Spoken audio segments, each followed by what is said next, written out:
Mousumi's kitchen daily ব্লগে তোমাদের সবাইকে স্বাগত। আজকে আমি করব আলু আর পেঁপের ডালনা। এটা নিরামিষ দিনে তো খেতে ভালোই লাগে, আমিষ দিনেও করে খেও। ভাতের প্রথম পাতে খেতে খুবই ভালো লাগে। ভাত, রুটি, পরোটা সব কিছুর সাথেই খেতে এটা ভালো লাগে। আমি যেভাবে করি বাড়িতে ঠিক সেইভাবেই রেসিপিটা তোমাদের সাথে শেয়ার করলাম। চলো দেখি রেসিপিটা কি করে করি। তরকারি করব আজকে তো আমাদের নিরামিষ, তার জন্য ভাজা করেছি, ডাল করেছি আর আলু পেঁপের তরকারি করব। এই আলু পেঁপের তরকারি করার জন্য আমি পেঁপেগুলোকে ছোটো ছোটো ডুমো ডুমো করে কেটে নিয়েছি, আলুরও খোসা ছাড়িয়ে নিয়েছি। এবার আলুগুলোও কেটে নেব।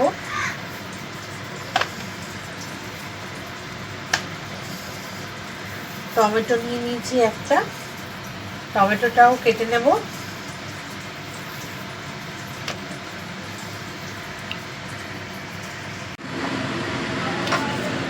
আমি আলু পেঁপে তরকারি করবার জন্য আলু পেঁপেগুলো কেটে ভালো করে ধুয়ে নিয়েছি। একটা টমেটো কেটে নিয়েছি, আর ফোড়নের জন্য নিয়েছি গোটা জিরে, শুকনো লঙ্কা, দুটো শুকনো লঙ্কা নিয়েছি আর দুটো তেজপাতা নিয়েছি। কড়াই বসিয়ে দিয়েছি, কড়াইতে তেলও দিয়ে দিয়েছি, তেলটা গরম হয়ে গেছে। এবার প্রথমে আমি দিয়ে দিচ্ছি শুকনো লঙ্কা। শুকনো লঙ্কাটাকে ফাটিয়ে দিয়ে দিলাম। এবার শুকনো লঙ্কাটাকে একটু ভেজে নেব।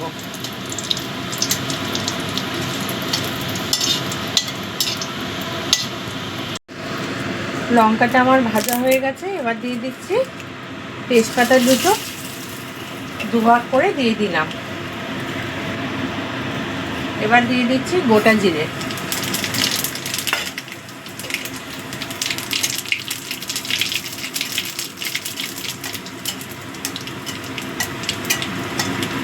ফোড়নটা ভালো করে ভাজা হয়ে গেছে।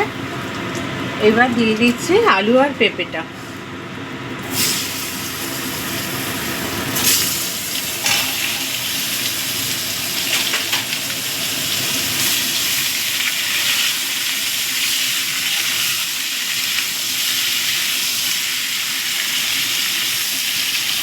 আলু আর পেঁপেটা দিয়ে একটু ভাজা ভাজা করে নেব।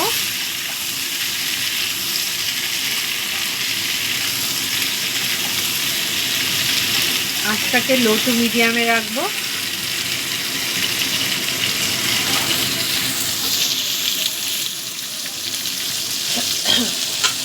ঢাকা দিয়ে এটাকে একটু ভাজা করে নেব। আমি ছোলাটা কালকে সেদ্ধ করতে ভিজিয়ে রাখতে ভুলে গেছিলাম, তার জন্য গরম জল করে তার মধ্যে ছোলাটা 1 ঘন্টা ভিজিয়ে রেখেছিলাম। দেখো ছোলাটা পুরো ভিজে গেছে।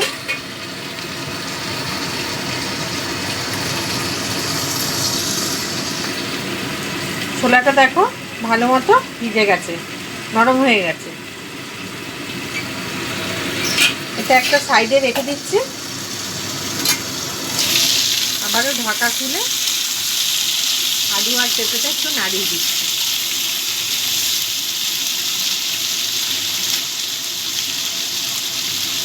আর একটু ভাজা ভাজা করে নেব।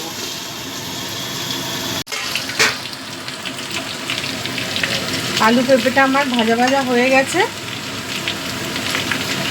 এবার আমি এর মধ্যে দিয়ে দিচ্ছি কেটে রাখা টমেটোটা।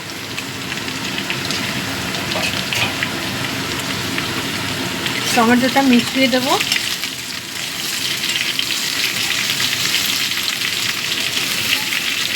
আর দিয়ে দিচ্ছি সেদ্ধ করা ছোলাগুলো, এই ভিজিয়ে রাখা ছোলাগুলো।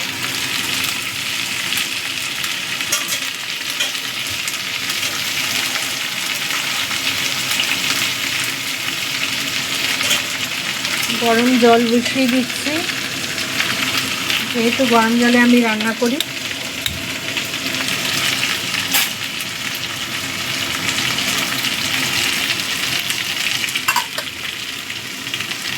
ছোলাগুলো দিয়েও মিশিয়ে দেবো।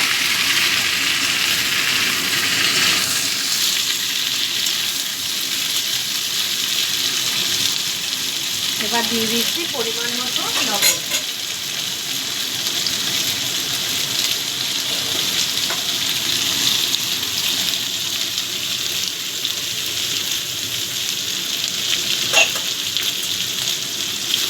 লবণটা দিয়েও মিশিয়ে দিচ্ছি, তাতে টমেটোগুলো তাড়াতাড়ি নরম হয়ে যাবে।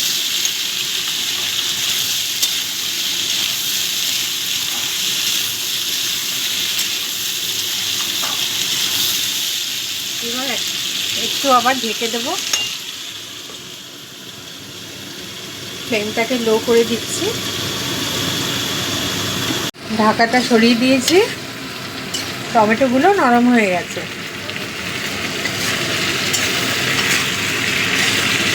এবার আমি এর মধ্যে দিয়ে দিচ্ছি আদা জিরে বাটা।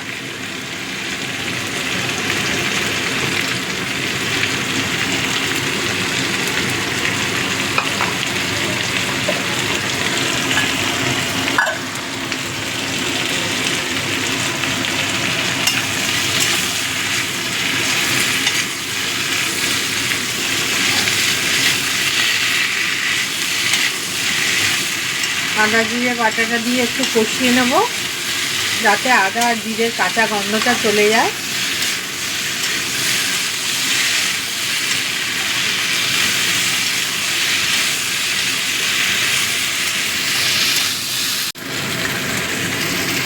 আদা জিরের কাঁচা গন্ধটা চলে গেছে। এবার আমি দিয়ে দিচ্ছি পরিমাণ মতো হলুদ,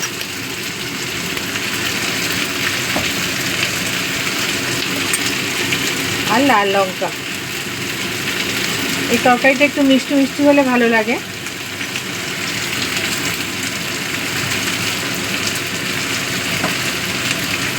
দিয়ে দিচ্ছি অল্প একটু চিনি, তোমাদের পছন্দ না হলে চিনিটাকে স্কিপ করে যাবে। নিরামিষ তরকারি তো একটু মিষ্টি মিষ্টি হলে খেতে ভালো লাগে।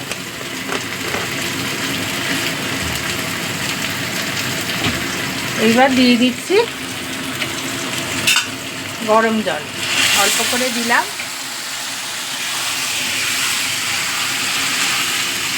দিয়ে একটু কষিয়ে নেব।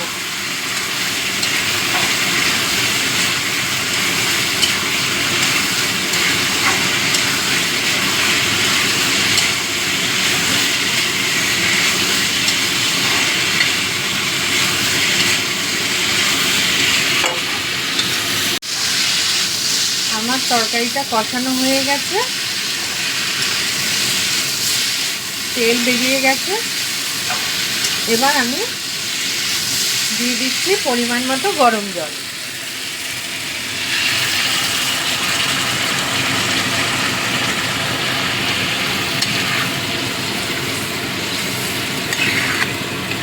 খুব সুন্দর একটা গন্ধ বেরিয়েছে।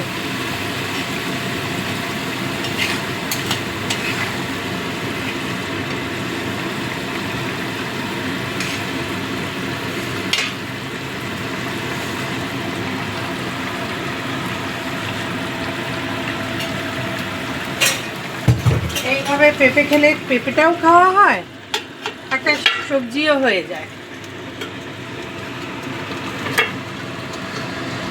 পেঁপে খাওয়া তো খুবই ভালো।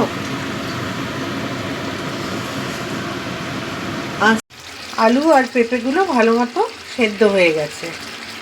এবার আমি দিয়ে দিচ্ছি অল্প শাহি গরম মশলা।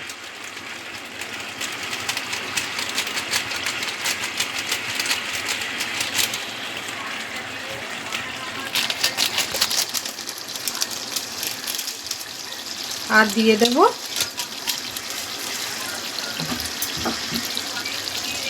ঘি।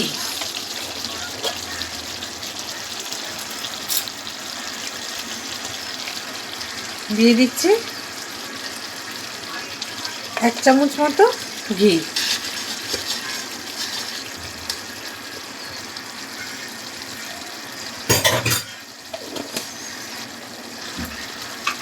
এবার এটাকে ভালো করে মিশিয়ে দেব।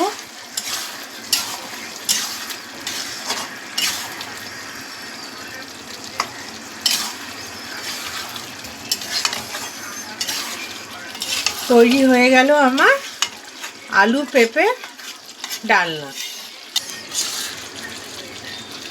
তৈরি হয়ে গেল আমার আলু পেঁপের ডালনা। এটা খেতে খুবই ভালো লাগে, সুস্বাদু হয় খেতে। তোমরা এভাবে করে খেও, তোমাদেরও ভালো লাগবে।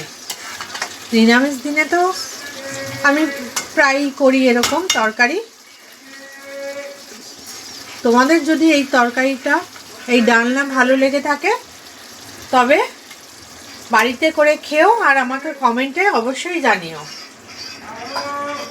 কেমন লাগলো রেসিপিটা।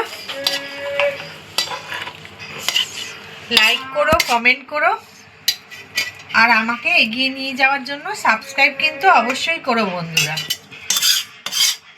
পাশে থাকা বেল আইকনটিও ক্লিক করে দিও। আমার রোজকার নতুন নতুন রেসিপি তোমাদের কাছে খুব সহজেই পৌঁছে যাবে। ডালনাটা আমি একদম মাখো মাখো করে করেছি।